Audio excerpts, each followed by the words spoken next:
রাজ্যসভার সংবিধান বিতর্ক বক্তব্য রাখছেন জেপি নাড্ডা। সরাসরি নজর রাখবো সেদিকে। हमारे यहाँ इस देश में 3 प्रधानमंत्री और उप प्रधानमंत्री हुए। मनमोहन सिंह जी वेस्ट पाकिस्तान से आए थे, वो यहाँ आकर के प्रधानमंत्री बने। आई के गुजराल वेस्ट पाकिस्तान से आए थे, वो यहाँ पर प्रधानमंत्री बने। हमारे deputy prime minister Lal Krishna Advani ji waste Pakistan से आए थे, वो यहाँ पर डिप्टी प्राइम मिनिस्टर बने।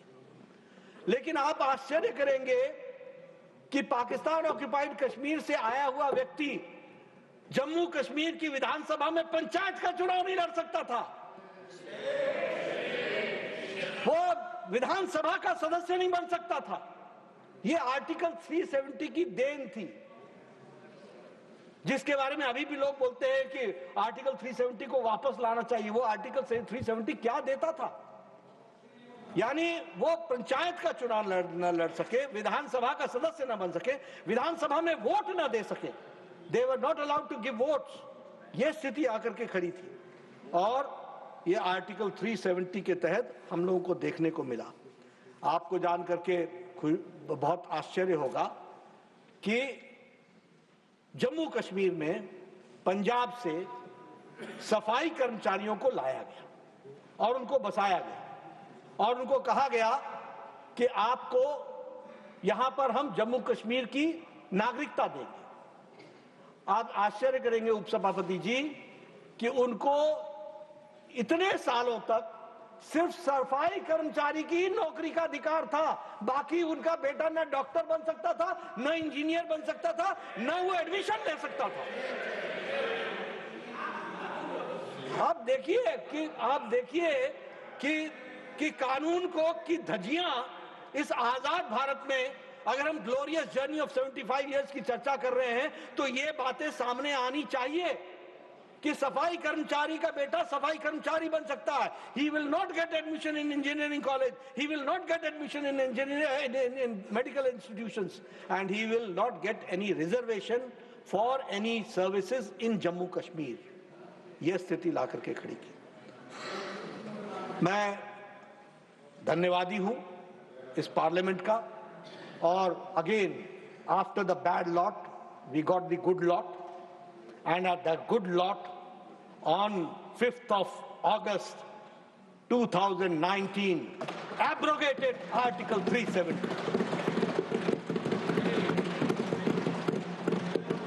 निरस्त कर दिया।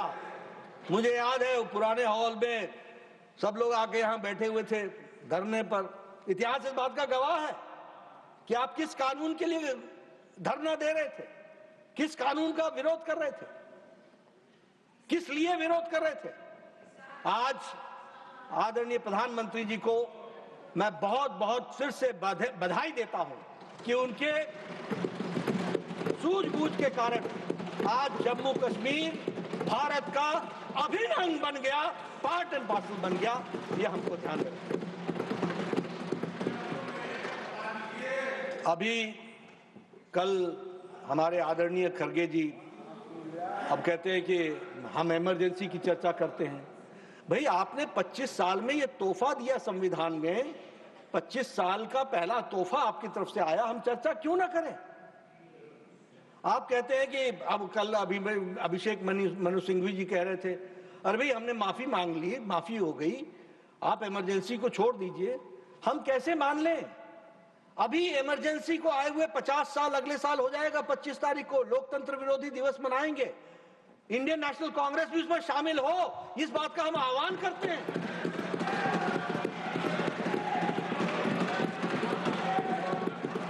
वो 50 साल हम इमरजेंसी के प्रजातंत्र का गला घोटने का कुत्सित प्रयास हुआ।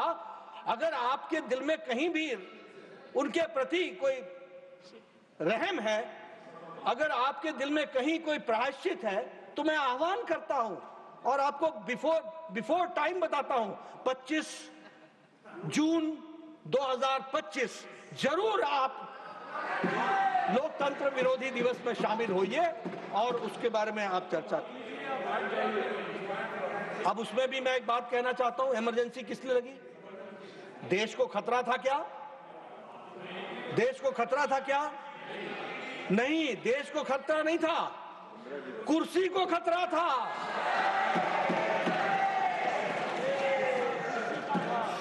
किस्सा कुर्सी का था, कुर्सी को खतरा था और इसके चलते सारा देश अंधकार में डाल दिया गया। और 25 जून 1975 को प्रेसिडेंशियल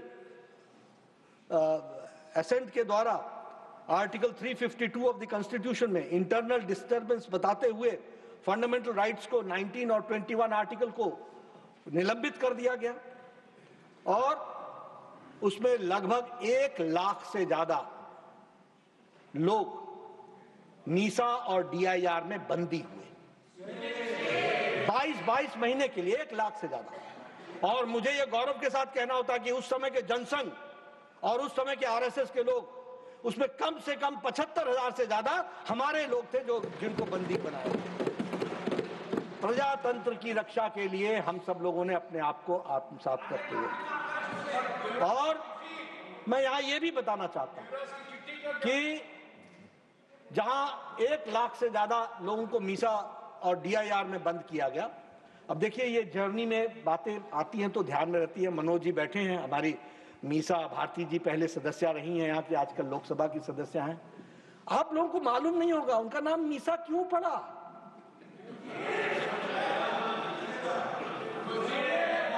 मैं छात्र था, I was the student of intermediate at that point of time in Patna. I was twice arrested from the class. हम पढ़ने गए थे, हमको क्लास से अरेस्ट किया गया, हमने वो भी दिन देखे। लेकिन मीसा नाम क्यों पड़ा? इसलिए क्योंकि लालू जी जब मीसा बहन पैदा हुई तो वो जेल में थे, मीसा में बंद थे, maintenance of internal security act में बंद थे। आज ठीक है, साथ साथ है, समय का फेर है, ये भी ग्लोरियस जर्नी का पार्ट है।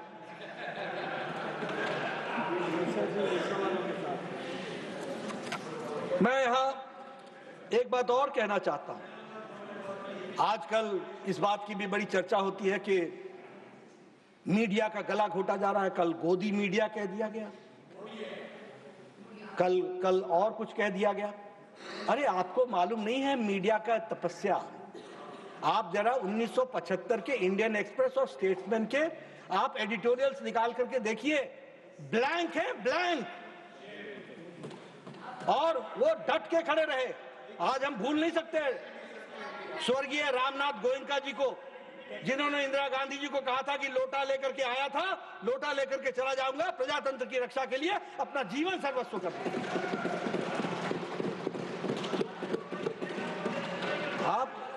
आप मॉडर्न इंडिया में दूसरा है सर, इनका तपस्या का डेफिनेशन दूसरा है।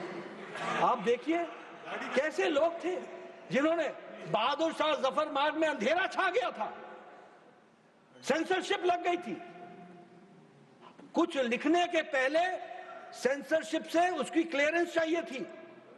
मीठी मीठी लिखो, खट्टी खट्टी बंद करो। और आज आप गोदी मीडिया की बात करते हो। हमें मीडिया को सैल्यूट करना चाहिए। जब समय क्राइसिस का आया तो मीडिया खड़ा रहा, डट करके खड़ा रहा और उसने इमरजेंसी को विरोध किया। और आप देखिए, आपकी कुर्सी खतरे में पड़ी। आपने 39th, ये कॉन्स्टिट्यूशनल जर्नी का पार्ट है, 39th कॉन्स्टिट्यूशनल अमेंडमेंट एक्ट 1975 आप लेकर के आ गए। और क्या कहा आपने? उपसभापति जी, उसमें कहा कि राष्ट्रपति, उपराष्ट्रपति, स्पीकर और हमारे प्रधानमंत्री जी, इनके इलेक्शन को कोई चैलेंज नहीं करेगा, कोई चैलेंज नहीं करेगा। आप बताइए ये ब्लैक लॉ था कि नहीं था? आप बताइए ये बैड लॉ था कि नहीं था? क्या आप जुडिशियल स्क्रूटनी से अपने आप को निकाल रहे थे? और उसमें भी देखिए फिर आपने क्या कहा कि amendment will be applied retrospectively,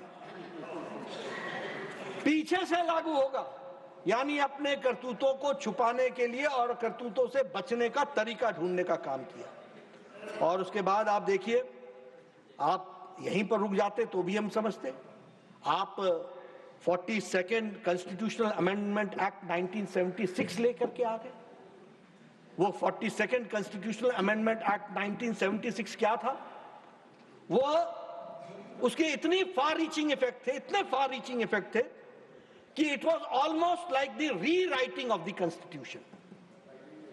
it was almost mini constitution and it made the constitution unrecognisable.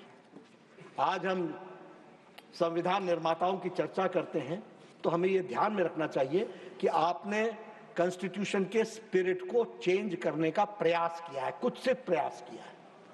आपने कॉन्स्टिट्यूशन को रीराइट करने का प्रयास किया है। और अमेंडमेंट क्या लाए? That prevented judiciary from any constitutional amendment from being called in question in any court on any ground.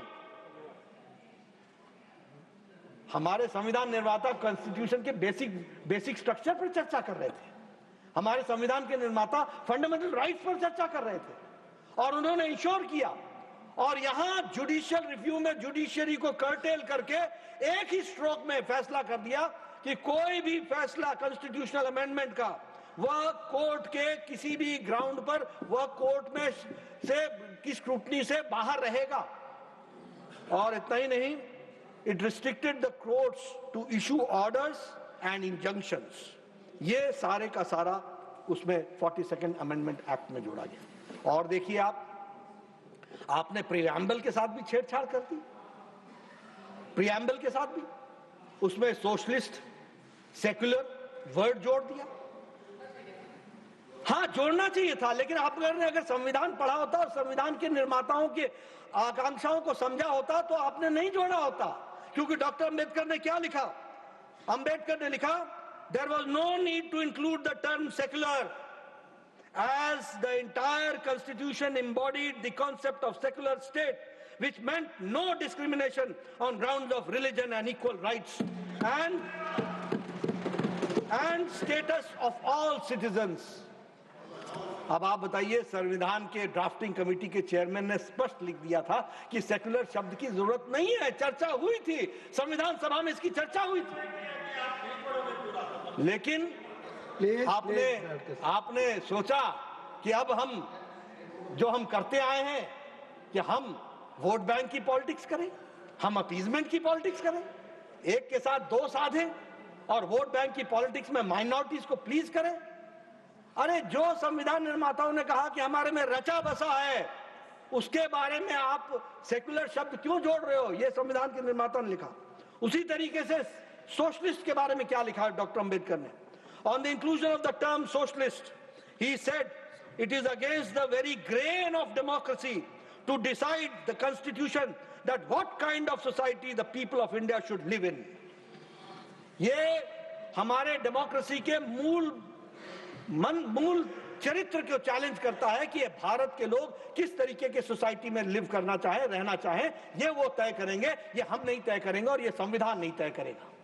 ये डॉक्टर अंबेडकर ने कहा है। लेकिन आपने अपने आप को प्रोग्रेसिव बताने के लिए अपने सेकुलर शब्द माइनॉरिटीज को अपीजमेंट करने के लिए और सोशलिस्ट शब्द अपने आप को प्रोग्रेसिव बताने के लिए, little left towards from the centre, इसको बताने के लिए आपने सोशलिस्ट शब्द का इस्तेमाल किया। और उसमें मैं ये भी कहना चाहता हूं कि आप यहीं पर नहीं रुके, आपने जुडिशरी, कल मैडम निर्मला सीतारमण जी ने सीएम स्टीफन का वक्तव्य पढ़ा है। यहां पर क्या अहंकार दिखता है उस वक्तव्य में, किस तरीके से जुडिशरी को एक तरीके से प्रताड़ना करने का शब्दों का उपयोग किया गया है। आर्म्स ट्विस्टिंग की गई है, धमकी दी गई है, और धमकी देकर के, और वो भी पार्लियामेंट के अंदर। आप भी कोई हमारे बीजेपी के नेता का उद्धृत कर दे वर्णन जिसमें हम लोगों ने कभी जुडिशरी पर कुछ कहा हो। आर्म ट्विस्टिंग की गई। और देखिए आपने क्या किया कि आपने जो हिज होलीनेस केशवानंद भारती और स्टेट ऑफ केरला 1973 का जो जजमेंट था, 13 जजमेंट में से 7-6 पर जो जजमेंट था, जिसमें उन्होंने द बेसिक स्ट्रक्चर डिफाइन किया, basic structure of the constitution. और basic structure of the constitution में उन्होंने कहा The supremacy of the Constitution is the basic structure. The rule of law, the separation of powers and the independence of judiciary and the fundamental rights, ये basic structure है, इनके साथ छेड़छाड़ नहीं की जा सकती है। उन्होंने संविधान की रक्षा तो कर ली, जिन जजेस ने फैसला दिया उन्होंने संविधान की, सभापति जी, रक्षा कर ली, लेकिन इतिहास इस बात का गवाह है कि वो अपनी रक्षा नहीं कर पाए। और आपको मालूम होगा कि जब doctrine of basic structure, safeguard against the arbitrary amendments, particularly relevant during emergency, ऐसी बातों को ध्यान में जब रखा गया तो 3 सीनियर मोस्ट जजेस of supreme court, justice J.M. Shelat, justice K.S. Hegde और justice A.N. Grover, who had upheld the basic structure, उनको सुपरसीड करके A.N. रे को चीफ जस्टिस ऑफ इंडिया बनाया गया, एक नया कीर्तिमान स्थापित किया गया।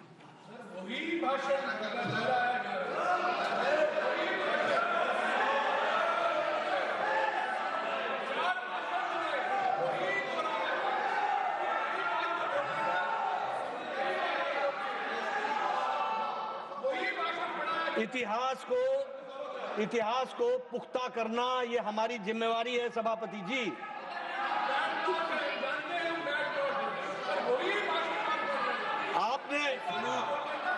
आपने माना, बहुत बड़ी बात है, आपने एडीएम जबलपुर वर्सेस शिवकांत शुक्ला के केस में, जिसमें यह फैसला किया गया कि HR खन्ना ने डाइसेंटिंग नोट